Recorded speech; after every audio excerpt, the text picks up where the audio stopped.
as you start to step up your leadership game, as you start to step up your role in the classroom, in the business, in the nonprofit, in the ministry, whatever it is that you do, there's going to be a Jordan River experience. Now, the Jordan River experience differs from the Red Sea experience in your leadership journey. Here's how. Moses had a rod. He stretched it out. Waters open. Joshua doesn't have a rod.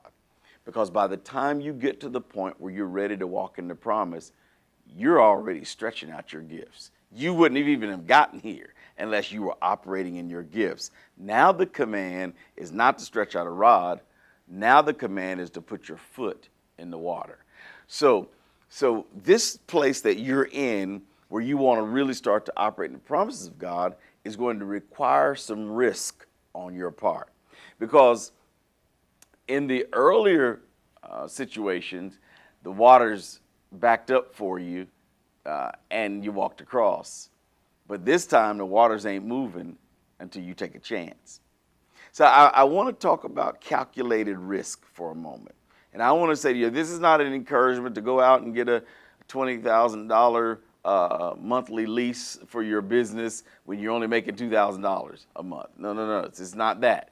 This is calculated risk. This means every now and then, if you're going to experience the promise, you got to take a chance. Everything is not going to be, you can't see it all. I'm going to get to that. I'm going to talk about what step gets you from vague to clarity, because when we get to the lake, we ain't got there yet. We're still at the Jordan River. So now we're just talking about you putting your foot in. So you step in, and as you step, then things start to happen. But you cannot stop stepping. You have to continue to step and walk all the way across. Now, when you start to walk into promise, it's always a little scary because there's all kind of circumstances around. It's the economy, it's the politics, all that stuff is happening.